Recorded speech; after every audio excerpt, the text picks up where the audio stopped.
What is up, everyone? Jacob here with another video to help you record better, mix better, and work better. Today's video is actually about a plugin processing chain. Just last week, I had somebody send me a DM on Instagram and ask me, hey Jacob, I would love for you to make a video on how you process your basses or 808s. And so that's what I'm gonna do for you today. Let's jump into it.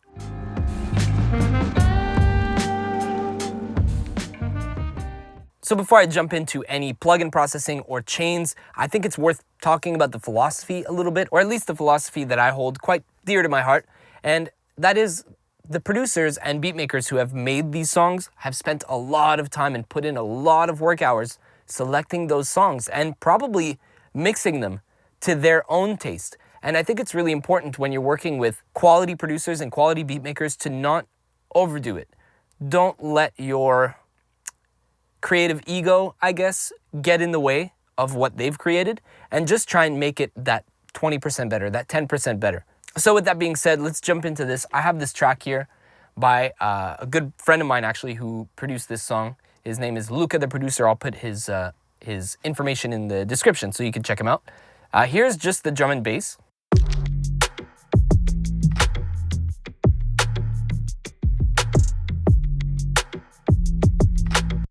Now, I mean, that sounds really good. As far as the 808/bass goes, it already has a lot of what I look for in a bass.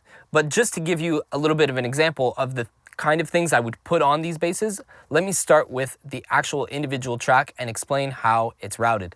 So as you can see here, my bass is actually routed, my 808 track is actually routed into an all bass bus right here, as you can see. And that bass bus is then routed into my mix buses and master bus. And right beside that track, you'll actually notice I have some parallel chains. I have a bass distortion parallel chain, a bass widening chain, and also a low end chain that just has a little bit of an R bass just to kind of push that low end out. This 808 actually sounds really good. I don't think I'm gonna need much of that, but I'll still put it on there so you can kind of hear what I'm looking for with those parallel chains. So first off, let me add a go-to plugin that I always use on the bass.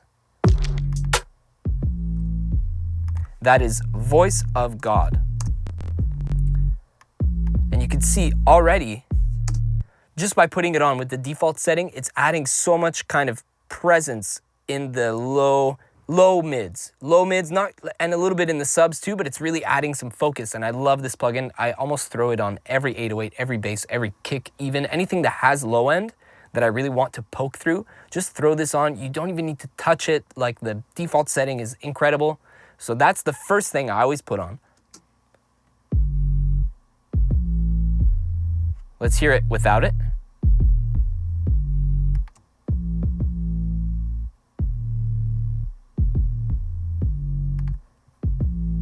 And let's turn it back on. Yeah, you just hear it. It's just so much fatter, so much bigger. Next thing I like to do is use these parallel chains that I have set up. With Pro Tools, I could use the search function, which is amazing. I'll put bass distortion, I'll click on it. I'll put bass wide, click on it, and bass low, click on it. And then when I hit enter, it'll create a send that will send to all three of those parallel tracks at the same time, which is a little secret hack if you didn't know.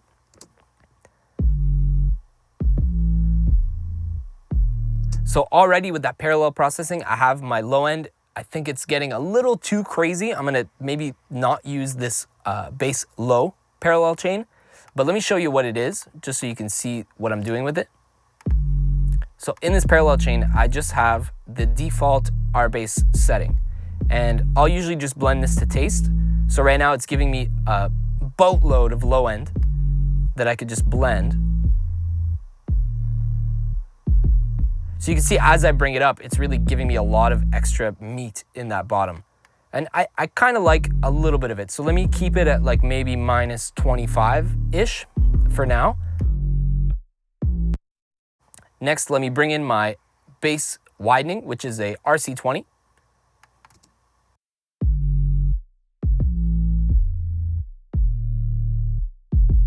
And all this is doing is adding a little bit of a stereo wobble to kind of give me the feeling that the bass is actually very wide when it's really not super wide. I'm only using it very sparingly. You know, blending it in at minus 15 in the whole blend of the bass parallel stuff. So I'm doing a little bit of stereo wobbling on the default setting, and I'm doing a little bit of distortion. Let me blend that in. I'll bring it all the way down and kind of bring it up slowly.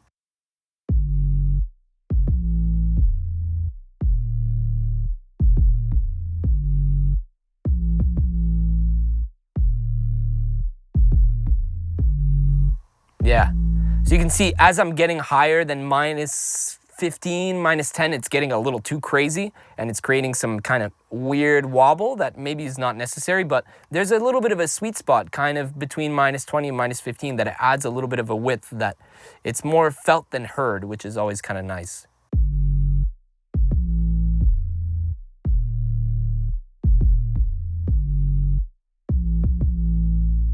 And it's adding a little bit of a grit in the mid-range that's going to help that 808 kind of poke through. And the last thing I have in my parallel chains is the bass distortion, which right now, it's at no level right now. You'll see as I bring this up,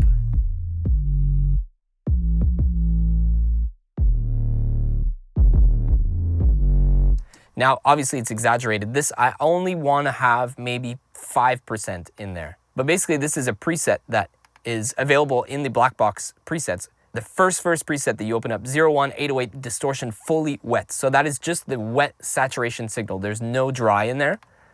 And I just blend that in. I have the output set to 0 with the fader of the bass distortion at 0. And I just kind of bring it up. I'll play it with the drums.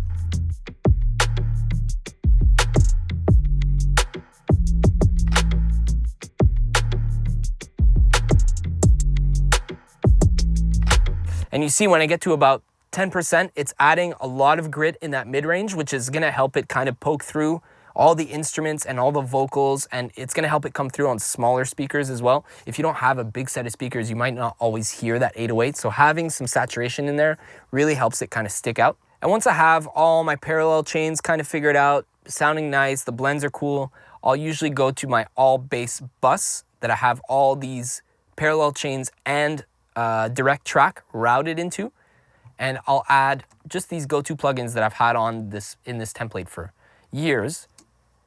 I have the True Iron on the bass thickener preset.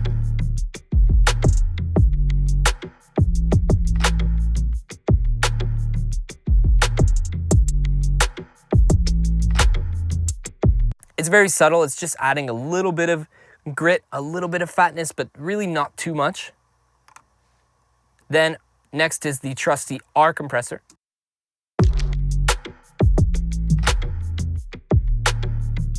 I'll usually switch this to opto, a little smoother, and I'm compressing it a little hard. I usually like to just grab a few dB off the peaks.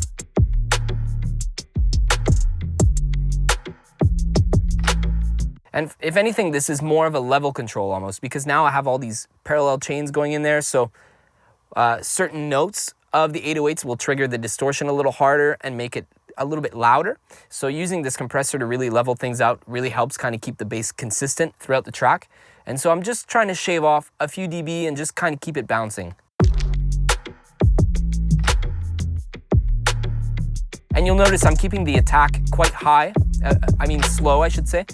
And it's just allowing for that initial transient to come through. So a lot of 808s, you'll notice that there's punch. There's always kind of a punch in these 808s, like almost like a kick, this kind of attack. I want to retain that and make sure I don't eat that up with the compressor. And then a very fast release to try and have this be as transparent as possible.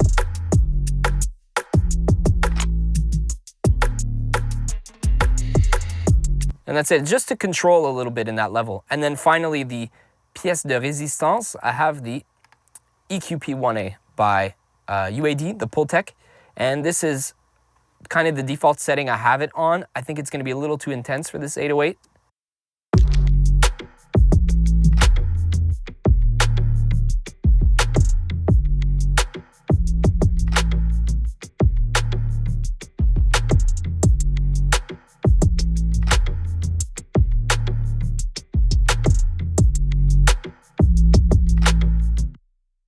Yeah, I would say that usually the sweet spots kind of sit around 1 or 2. It's just a little bit to give it a little more bump in that low end. I know I'm adding plugins and saturation and bumps in low end. I'm bumping and bumping and bumping, but it's all in the big picture. It's really, the sweet spot is usually between 1 and 2. It's just adding a little bit of a bump. I have it set to 60 hertz, so it's just giving it a little bit of a push, kind of beefing it up a little bit. That's pretty much it. I don't usually do more than that on my basses. I don't like to kind of overdo it because, as I said earlier, it's, you know, the people who are making these beats, the producers and beat makers, they're working really hard on getting those sounds. So I don't want to mess them up too much. It's just a little bit of control. Usually, you know, if there's some frequencies in the 808s or in the basses that bother me, I'll usually throw in like a Pro Q3, maybe before the Pultec or before the compression, and maybe take out some stuff that I don't like. In this case, the 808 sounded fantastic, so I didn't have to do really any EQing. It sounded great to begin with. Just a little bit of parallel chains, kind of make it pop in the mix, and that's it. So there you have it. That's my bass processing chain that I usually go to. These things are subject to change depending if it's a live bass or an 808 or whatever it might be, but that's the general idea of what I do to my basses in the context of a mix. And before you go, I want to tell you about something really cool. If you haven't downloaded it yet, I have a free ebook on being a recording studio ninja. In this ebook, I give you the 5 main principles that I use on a day-to-day basis to keep my clients happy, keep them coming back, and even bring new clients through the door. Again, it's absolutely free. It's available on my website. Go to www.mixwithjacob.com/ninja. Go pick that up. Again, it's absolutely free. And also, before you go, leave me a comment under this video and let me know what are your secret sauce plugins that you use on your 808s and basses. I want to know. I need some new tools for the arsenal. So that's it for today's video. Make sure to like and subscribe to the channel. Leave that comment and go follow me on Instagram and TikTok at mixwithjacob. I will see you all next week. Peace.